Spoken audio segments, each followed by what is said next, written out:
So I'm talking to you the whole time, yeah? Yeah, yeah, you can look wherever you like. Okay. Yeah, handsome young fellow like you. Yeah. Hey, it has been a long time, Frank. It has been. Yeah, mate, it's good to see you back because we all know the energy you inject into the team. Yeah, try to. Yeah. If it ain't for the wrestling, then at least they keep me around for the energy, eh? I thought they brought me over for striking, but no, I guess not. No. It's not my turn yet. No. Tell us, you know, because I've got a lot of new subscribers since I saw you last, and tell us a little bit about the wrestling in college and.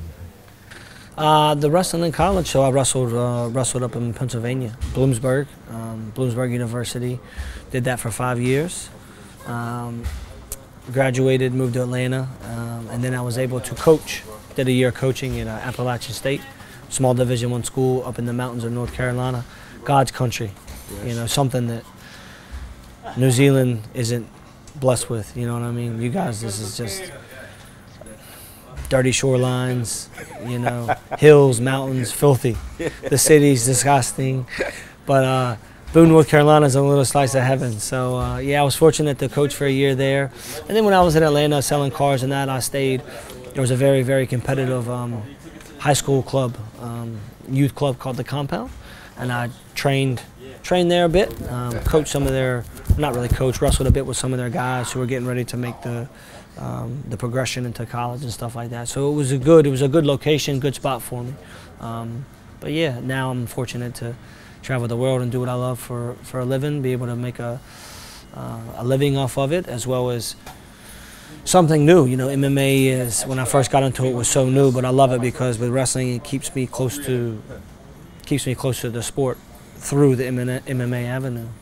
Was it in Thailand that you got involved with the MMA? Or, yes, it was. And how did you get to Thailand in the first place? My brother was there in Thailand. My brother he was there for about 2 years already, and something we always thought of, and he just said, hey, you know, he was running and coaching the MMA as well as the wrestling classes. And he just said, you know, if you come over, you can run the wrestling, and we can kind of form like the Hickman Bros brand a bit. And took a bit, but after about a year and a half, I said, yeah, that's what I want to do. Then the rest is history. So then when I first got over, it was the first not glimpse, but the first real taste of the MMA. I was around it. I kind of just tried to submerge myself into it. And then after about a year or so, I was fortunate to meet the boys. You know, I trained a bit with Volk. I knew of Kai and Brad, of course. And then the first time I met Izzy was at his debut in Perth. Went out, and then first MMA guy I got my first gig with was Tuivasa. I went over, stayed with him for 6 weeks in Penrith while he made his debut, trained with him and stuff. And then from there, you know, I just kind of kept it rolling. And now I love the Thai MMA, but you know, I love the Anzac MMA. Anzac MMA is probably, that and Thai are my favorites. I look up and on a Sunday and look at, who's that in the changing room? Yeah, sometimes I'm able to weasel my way into the back room. So it's yeah, like I said, man, it's always good when you're around the boys and stuff like that. You know, with the energy, the team, everybody's talking shit to each other. You know, I don't know if a lot of teams do that. Maybe some do, but I think that doesn't make ours special, but it does in a way. You know, it makes it to where not we're serious when it's time to be serious, but when we're not serious, you gotta have thick skin, because like usually you're getting fed about something, and it's always who's gonna break first, and usually it's Joe. Joe Lopez is always the first one to break because he's just a weak kind of. Yeah. Nah, I love Uncle Joe. He's a good bugger. You're the only person I've said that he's a good man. Tell us a little bit about being back here at City Kickboxing, because I've been saying all along that the energy, we haven't had that. We haven't been allowed to have everybody in one place at one time, you know, since you last left. How's it been? It's great to be back, man. It really is. Obviously, nobody knew what the world was going to do. I didn't think it was going to be over 2 years before I got back. I think we were all a bit gullible on when we were going to be able back. But fucking Jacinda, you know, couldn't make up her mind. And then finally she made the call that people could start coming back in, thankfully. Huge was able to get me over.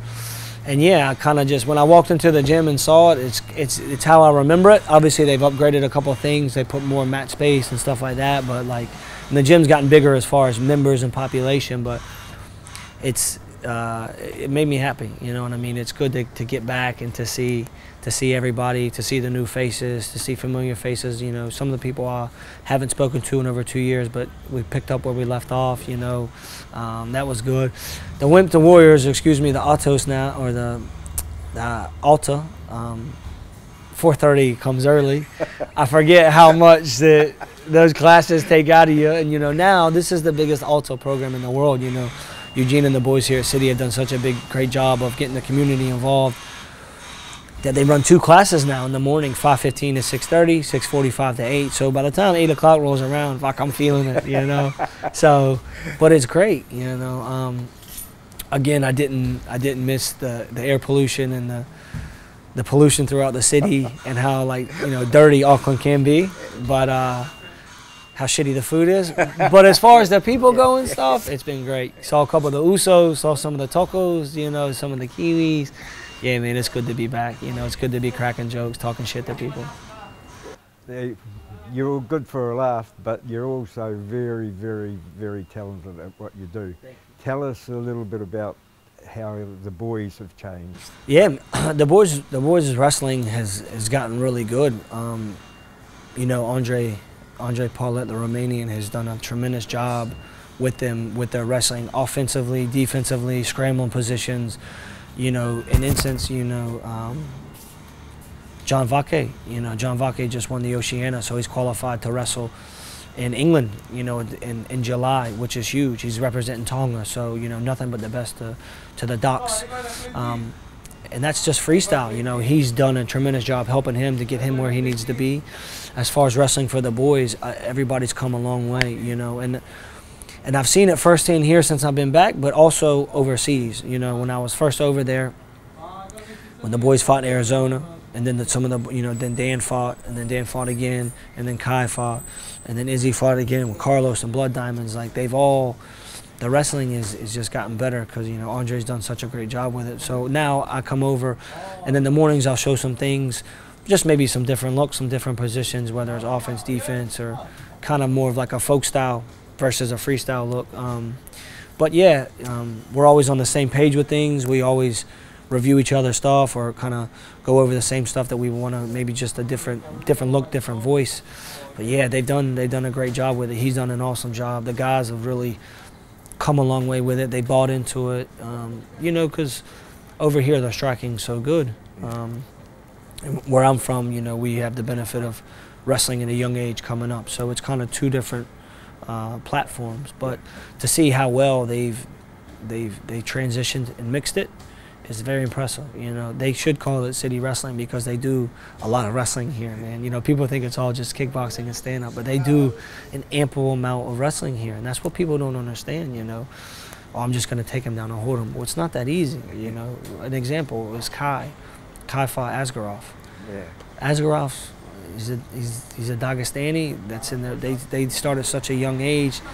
He's so good at what he does. You know, and in my opinion, I've said this before, I'll say it again, he was the best, in my opinion, he was the boogeyman of that division, you know, because of how well he controlled people, but how well he made people just look like a fish out of the water. And Kai was able to neutralize that, got taken down, got up, fought off takedowns, and, you know, kept it on his feet where he was comfortable and got a unanimous decision. It was a great fight. I'm sure they'll meet again down the road, but you know, my hat's off to Kai and the coaching staff for preparing him for that. I was fortunate enough just to come over, spend a bit of time in Columbus. Columbus was a rough place, man. It was a bit cold. It was short sleeves one day. The next day, there was snow on the ground. Couldn't make its mind up. Tell us a little bit, because not only have you been going around the world and enjoying life, you're also back home with your brother George. You've started up your own gym. Bangtao, baby. Yeah, we started Bangtao. So during the COVID, a couple of things had happened, and I think we had finally just made the decision that we wanted to branch out and do our own thing. Again, you know, obviously we were at Tiger Muay Thai. We appreciate them. They gave us the facilities. We were able to work with world-class athletes and help build something special there. But we decided we wanted to do our own thing. It was about that time. And a couple of the boys, my brother, myself, the Jew, and then Big Woody, we branched off. We moved about 45 minutes north of the island, still in Phuket, about 20 minutes from the airport, to a spot called Bangtao, right near Bangtao Beach, right near Surin Beach. And we started our own. The boys came in when I was overseas, so I ended up just staying a year overseas. So my 4-week trip turned into about 12 and a half months, living in Vegas and just traveling around the U.S. for the boys. Yeah, while I was over there, he rang me. He's like, "Hey, brother, we don't work for Tiger anymore, so you're better off just staying there and building the brand a bit." So that's what we did, and then they did it. You know, a lot of times all the construction. So it was a gym that we had bought that was there previous. We came in, got some proper workers, builders to fix everything up, add on. You know, so we have our MMA, jiu-jitsu, wrestling area. We have our front office. Then we have our S&C area where we train athletes, where we do our Bangtao Fit in the morning, an S&C class for strength in the evening, run by Woody. And then we have Master Yard, who's a world-renowned Muay Thai coach, who was at Singapore for quite some time. He's running our Muay Thai, have several trainers under him. And then we have our ringside cafe, which is like our little cafe and grill, which is kind of in the middle on both sides. So you can look out, watch the Muay Thai, you can look out and you can watch the MMA, depending on what day it is, or the wrestling or the jiu-jitsu in the evenings. And it's simple, you know, obviously we have the boxing as well, we're adding. We just want to make it to, we want to have a spot of our own, to call our own, so when the boys come over, the boys can come to us, train, you know, keep the laughs going, keep the chemistry, the energy going, you know. Eugene's been telling me he's going to bring the boys out for quite some time, but he keeps spinning his wheels. The dates always seem to be getting pushed back, but it is what it is, you know. We got some great guys on board, you know. We got obviously Alex and Joe on board. We got one of our boys, Maribik, who's on board, right? We got Josh Hinger, who's on board, who's an Altos, who's a high-level jiu-jitsu guy. So we have a lot of good guys backing us. One of the boys from Oz. And it's just, again, it's our place where we can train the guys at and stuff like that. We can build our own culture. We can get involved with the community. We can get involved with the area. You know, we want to, obviously, Muay Thai is the national sport in Thailand, which is great, but we all have a deep passion for Thai MMA as well. And we want to let the guys know that you can do Muay Thai, but also for the younger generation, you can also do MMA. You know, MMA can be kind of, I don't want to say it's the future, but it's another way to get out. It's another way for these guys to stay focused, to give them something to work towards. And, you know, we want to start them, you know, at a young age, same as they do here. You know, you start them and you build them up. So by the time they're ready to go, you know, these Thai kids are 9, 10 years old and they've already had, you know, 80-something fights. You know what I mean? Like, that's insane. So, yeah, it's awesome. You know, when I got back a week and a half before we had our grand opening, and I was blown away. The place is tremendous. It's all state-of-the-art. It's all brand new stuff, facility. You know, we want to look to expand, of course. And again, we just want to bring, we want people to be able to open up shops around us, restaurants, food spots, so we all can just help build that area. You know, that's our future, you know. So things are good. I have no complaints. You know, COVID for a lot of people. COVID was rough. Obviously, nobody knew what was going on, but at the same time, a lot of good things did come from it, you know. What's the sort of breakdown of your students, Thai-wise or visitors? So visitors and stuff, obviously, we have fighters that come in that can do part of their camps there. You know, we just had Yuri. Yuri's fighting for the 205 belt this weekend in Singapore. He finished his camp there. He was there for about 2.5, 3 weeks, just finished up, just to acclimate, stuff like that. A big shout out to Toucan Tim for setting that up from Paradigm. We had Wei Lee. Wei Lee came in, her Thai trainer. Her pad guy is very good friends with Master Yard. So they came over for 7 or 8 weeks just to acclimate and stuff like that. So we have the fighters, and then we have our fighters who stay there, who live in Thailand full time. And then we also have tourists who come in and want to train, whether they come in on a holiday for 3 weeks, 4 weeks, 2 weeks, a week, 3 months, depends. Some of them come in and they don't want to stay because they love Thailand, and Thailand kind of traps them. You know how it can be.